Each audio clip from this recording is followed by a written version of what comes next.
jauh sebelum puncak-puncak gunung di Tatar Sunda diberi nama oleh amarah dan api, ada sebuah tempat yang hidup bukan sebagai gundukan tanah, melainkan sebagai sebuah gagasan suci. Tempat itu adalah Galunggung, sebuah kabuyutan, jantung spiritual di mana para dewa berbisik melalui desau angin dan para leluhur menitipkan ajarannya pada helai-helai daun lontar. Di sini, di lerengnya yang teduh dan damai, kekuasaan tidak diukur dari tajamnya pedang atau luasnya wilayah taklukan, melainkan dari restu yang mengalir dari para batara, pemimpin-pemimpin agung, yang kata-katanya lebih berbobot daripada mahkota emas raja manapun. Seorang penguasa dari kerajaan Galuh atau kerajaan lain di dataran rendah baru akan dianggap sah, baru akan diakui takdirnya setelah ia mendaki ke kabuyutan ini dan menerima pengesahan suci dari Batara yang bertahta. Kekuatan sejati, menurut keyakinan mereka, bukanlah milik duniawi, melainkan anugerah yang turun dari kesucian Galunggung. Di puncak tatanan suci ini, hiduplah seorang batara yang usianya telah merambat senja, kulitnya telah mengeriput oleh waktu, dan matanya menyimpan kebijaksanaan dari generasi-generasi sebelumnya. Ia adalah penjaga tradisi, penerus ajaran luhur dari para pendahulunya, seperti Sang Batara Semplak Wajah dan Batari Hyang. Ia memiliki 2 orang putra, 2 pewaris yang lahir dari rahim yang sama, namun seolah ditakdirkan untuk menempuh jalan yang berbeda. Mereka adalah Wirasena dan Jayakerta. Wirasena, sang putra sulung, adalah bayangan dari ayahnya. Sejak ia bisa berjalan, hidupnya telah dipersiapkan untuk satu tujuan, yaitu mewarisi jubah Batara. Hari-harinya ia habiskan di dalam keheningan perpustakaan lontar, jemarinya menelusuri aksara-aksara kuno, napasnya menyatu dengan alam dalam meditasi panjang di bawah pohon-pohon keramat. Ia memimpin ritual-ritual rumit yang bertujuan menjaga keseimbangan antara dunia manusia dan dunia para dewa. Baginya, kekuatan Galunggung adalah kemurniannya. Ia percaya dengan sepenuh hati bahwa selama doa-doa dipanjatkan dengan tulus dan tradisi dijaga tanpa cacat, maka para hyang akan senantiasa melindungi tanah mereka dari segala bencana. Namun, di balik ketaatannya yang teguh, tersembunyi sebuah kerapuhan, sebuah pandangan yang begitu lurus, sehingga ia sulit memahami ancaman yang datang dari dunia di luar batas-batas suci kabuyutan. Lalu ada Jayakerta, sang adik. Ia adalah kebalikan dari kakaknya.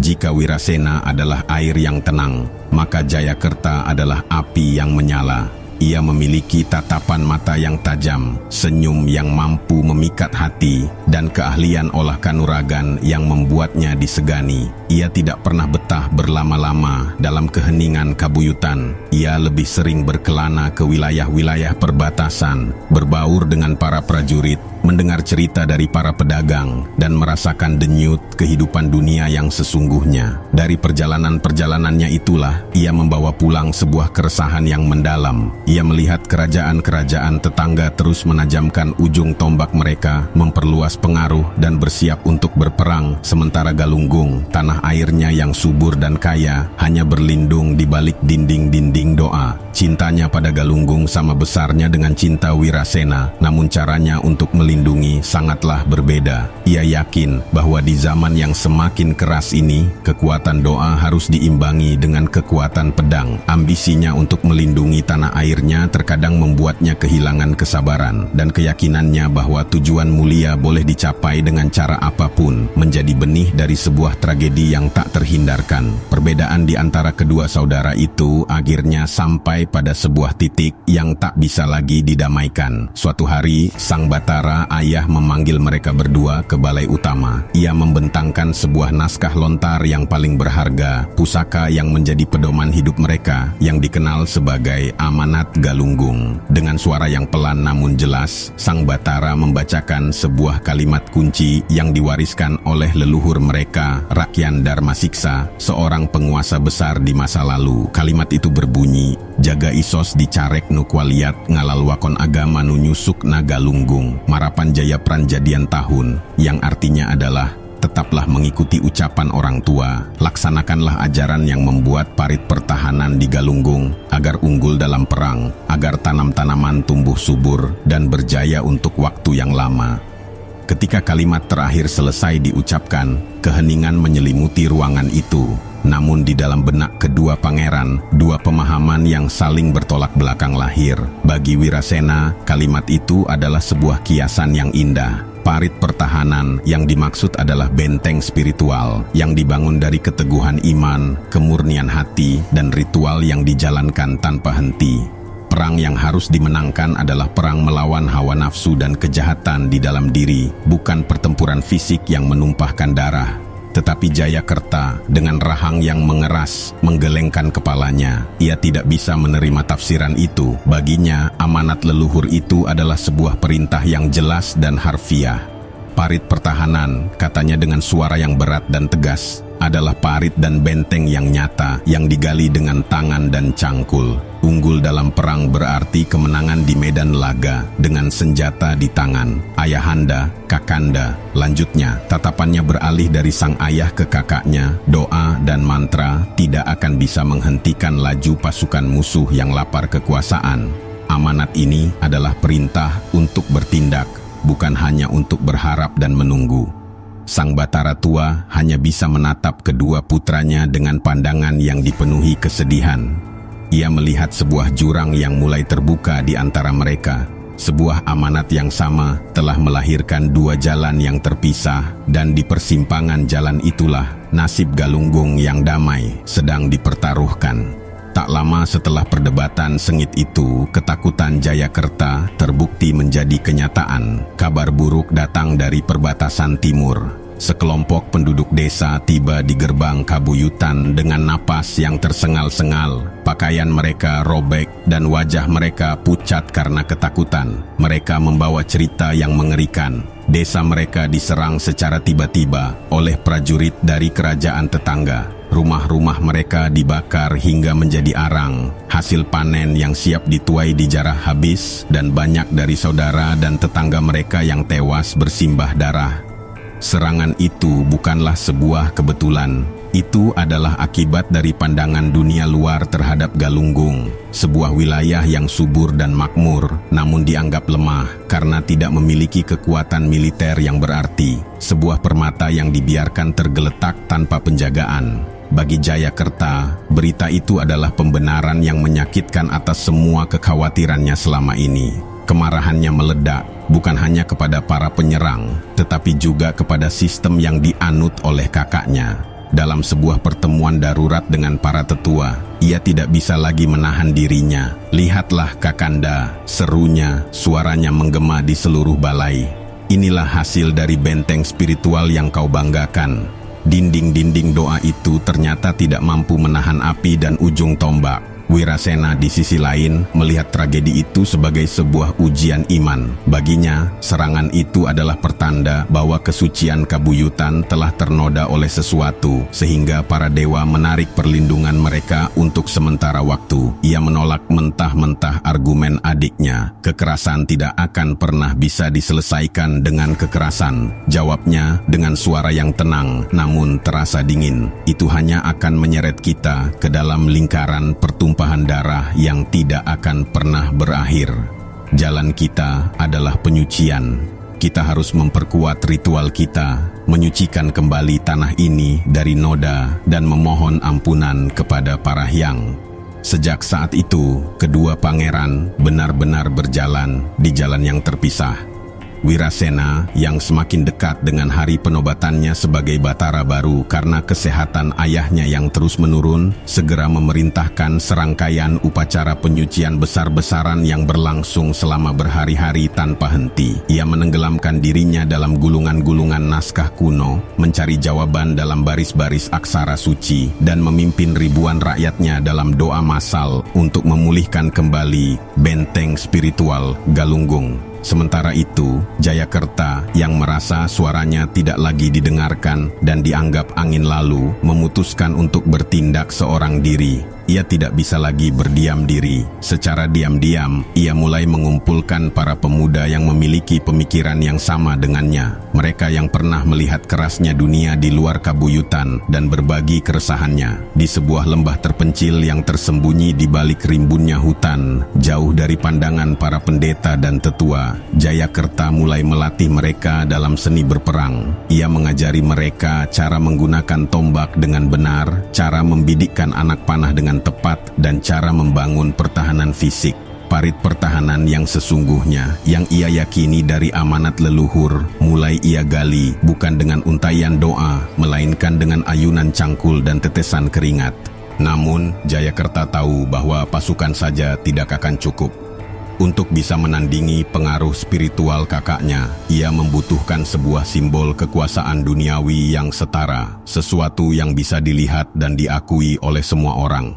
Ia teringat akan cerita-cerita para tetua tentang sebuah pusaka legendaris yang telah lama hilang, Kujang Naga. Menurut legenda, kujang itu bukanlah sekadar senjata biasa.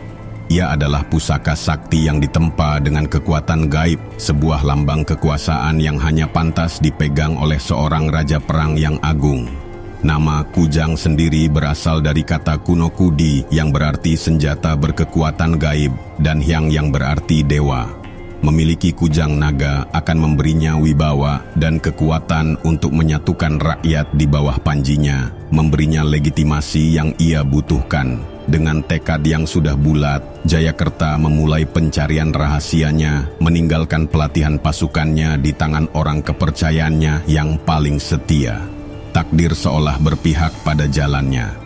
Setelah melewati berbagai rintangan dan petunjuk samar, ia berhasil menemukan pusaka itu di sebuah gua kuno yang tersembunyi di balik air terjun. Saat tangannya yang kokoh menggenggam gagang kujang naga, ia merasakan sebuah kekuatan yang luar biasa mengalir ke seluruh tubuhnya, seolah pusaka itu sendiri memiliki nyawa.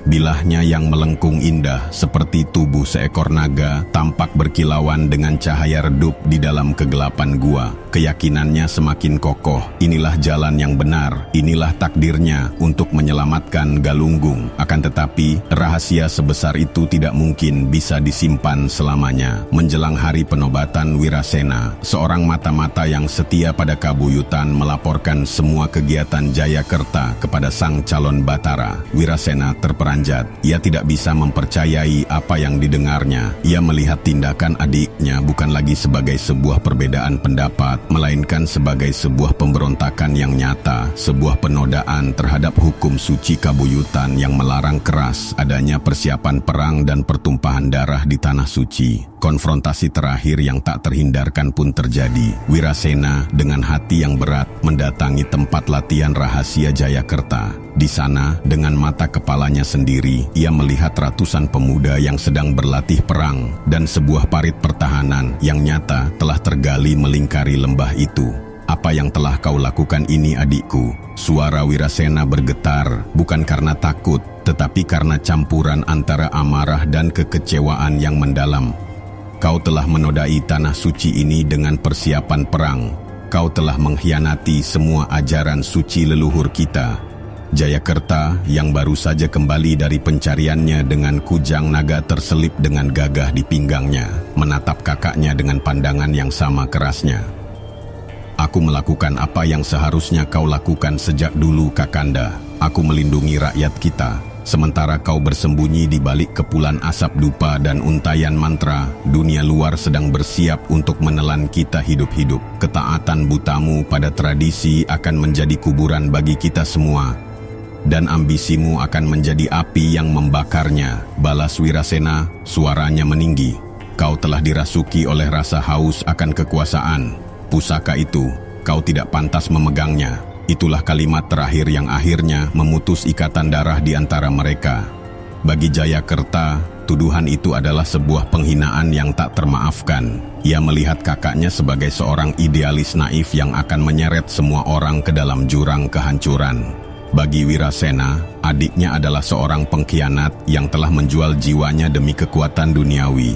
Tidak ada lagi jalan untuk kembali, tidak ada lagi ruang untuk berdamai. Dengan hati yang hancur namun tekad yang sudah membaja, Jayakerta mengangkat kujang naga di tangannya. "Jika kau tidak mau memimpin mereka menuju keselamatan," desisnya dengan suara rendah yang berbahaya, "maka aku yang akan melakukannya, dengan atau tanpa restumu." Ia kemudian berbalik, memberikan isyarat kepada pasukannya yang telah berhenti berlatih dan kini menatapnya dengan penuh kesetiaan. Mereka meninggalkan lembah tersembunyi itu, bukan lagi sebagai pangeran yang terusir, tetapi sebagai sebuah kekuatan baru yang siap merebut takdir Galunggung dengan paksa. Perang saudara bukan lagi sebuah kemungkinan yang menakutkan, melainkan sebuah keniscayaan yang akan segera terjadi.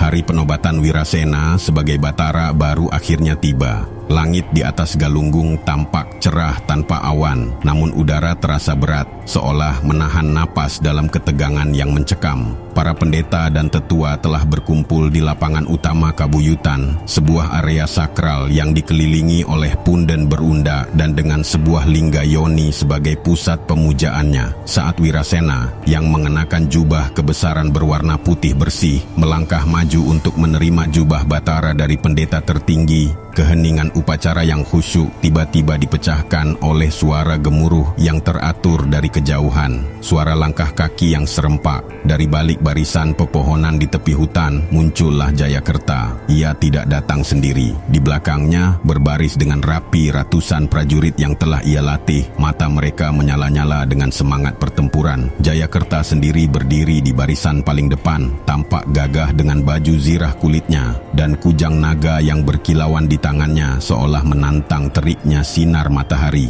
"Hentikan sandiwara ini!" teriak Jayakerta. Suaranya yang lantang menggema di seluruh penjuru Kabuyutan, membuat semua orang terdiam ketakutan. Kepemimpinan Galunggung tidak akan diserahkan kepada orang yang akan membiarkan rakyatnya mati sia-sia. Hari ini, takdir baru untuk tanah ini akan ditulis dengan ujung baja, bukan dengan untaian mantra. Wirasena menatap adiknya dengan kesedihan yang mendalam, namun wajahnya kini telah mengeras seperti batu. Ia tidak menunjukkan rasa takut sedikit pun. "Kau telah membawa noda dan penodaan ke jantung tanah suci ini, Jayakerta," jawabnya dengan suara yang tetap tenang. "Kau dan semua pengikutmu telah tersesat dari jalan kebenaran. Mundurlah sekarang, sebelum para hyang yang bersemayam di tanah ini murka." Namun, waktu untuk berunding telah usai. Dengan satu teriakan perang yang memekakkan telinga, Jayakerta dan pasukannya menyerbu ke tengah-tengah area upacara. Pertarungan yang seharusnya tidak pernah terjadi, pertarungan yang paling terlarang, akhirnya meledak. Pertempuran di Galunggung bukanlah sebuah pertempuran di medan perang yang luas, melainkan sebuah pertumpahan darah di atas tanah yang paling sakral. Suara denting pedang yang saling beradu bercampur dengan gema doa-doa panik dari para pendeta. Darah para putra Galunggung, darah dari satu keturunan, mulai membasahi batu-batu altar yang selama berabad-abad hanya mengenal persembahan bunga dan percikan air suci. Ini adalah sebuah penodaan tertinggi yang tak termaafkan. Di tengah kekacauan itu, kedua saudara akhirnya saling berhadapan. Wirasena, meskipun seorang rohaniwan, membela dirinya dengan tongkat upacaranya yang terbuat dari kayu inti yang kokoh. Setiap gerakannya menunjukkan ketenangan yang mematikan. Sementara Jayakerta menyerang dengan kekuatan yang brutal dan membabi buta. Setiap sabetan kujang naga di tangannya seolah membawa angin puyuh yang ingin merobek segalanya. Pertarungan mereka adalah benturan dua dunia yang berbeda. Spiritual melawan duniawi, tradisi melawan ambisi, doa melawan baja. Saat pertarungan mereka mencapai puncaknya, Jayakerta dengan satu gerakan cepat berhasil mendesak Wirasena hingga ke dekat Linggayoni yang menjadi pusat kesucian Kabuyutan. Dengan satu ayunan terakhir yang penuh tenaga, ia mengayunkan kujang naga untuk mengakhiri perlawanan kakaknya. Wirasena dengan sisa tenaganya mengangkat tongkatnya untuk menangkis serangan itu. Pada saat itulah kedua pusaka, satu yang mewakili kekuatan bumi dan yang lain mewakili kekuatan langit, berbenturan dengan keras tepat di jantung Kabuyutan. Sebuah energi yang tak kasat mata terpancar dari titik benturan itu. Namun, energi yang jauh lebih besar dan lebih mengerikan datang dari tanah di bawah kaki mereka. Selama pertarungan berlangsung, getaran kebencian, amarah, keputusasaan, dan darah yang tumpah di tanah suci telah meresap jauh ke dalam perut bumi. Penodaan itu telah membangunkan sesuatu yang sangat purba, sebuah kekuatan raksasa yang telah tertidur lelap selama ribuan tahun. Tanah mulai bergetar dengan hebat. Punden-punden berundak yang kokoh mulai retak dan runtuh. Dari tengah-tengah lapangan upacara, tanah terbelah dengan suara gemuruh yang memekakkan telinga. Kabuyutan yang tadinya damai dan suci itu kini pecah. Dari rekahan tanah itu, sebuah puncak baru yang hitam dan berasap menyembul ke angkasa, memuntahkan api, lahar, dan batu-batu pijar. Gunung Galunggung telah lahir dari amarah bumi, sebuah penghakiman atas kesombongan manusia yang berani membawa perang ke altar para dewa. Letusan dahsyat itu menelan segalanya tanpa ampun. Aliran lahar panas membakar hutan dan desa-desa di sekitarnya dalam sekejap mata. Hujan abu yang pekat dan panas mengubah siang menjadi malam yang gelap gulita. Wirasena, Jayakerta, dan seluruh pasukan mereka lenyap ditelan oleh lahar dan material vulkanik yang dimuntahkan dari perut bumi. Tidak ada pemenang dalam perang saudara itu, yang ada hanyalah kehancuran total. Ketika amarah gunung akhirnya mereda beberapa hari kemudian, pemandangan yang tersisa adalah sebuah dunia yang telah berubah untuk selamanya. Kabuyutan Galunggung yang agung telah musnah, digantikan oleh sebuah kawah menganga yang mengerikan berbentuk seperti tapal kuda, yang di kemudian hari akan terisi oleh air hujan dan menjadi sebuah danau kawah yang tenang, namun menyimpan cerita kelam.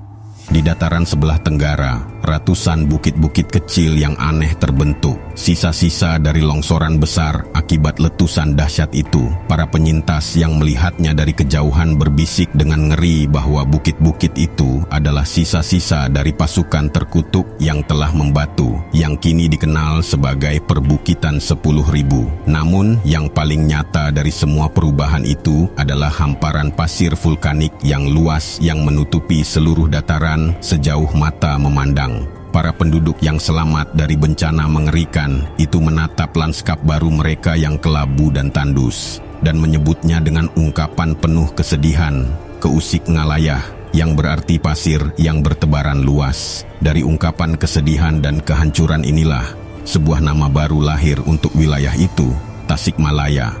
Legenda Galunggung pun menjadi sebuah warisan abadi, sebuah cerita yang dituturkan dari generasi ke generasi, bukan sebagai kisah tentang kepahlawanan yang gemilang, melainkan sebagai sebuah peringatan yang kelam, bahwa kehancuran terbesar tidak datang dari musuh yang datang dari seberang lautan atau dari balik gunung, tetapi dari perpecahan yang lahir di dalam rumah sendiri. Dua orang pangeran dengan niat yang sama-sama mulia untuk melindungi tanah air mereka justru menjadi penyebab utama kehancurannya karena ketidakmampuan mereka untuk melihat kebenaran di jalan yang dipilih oleh saudaranya.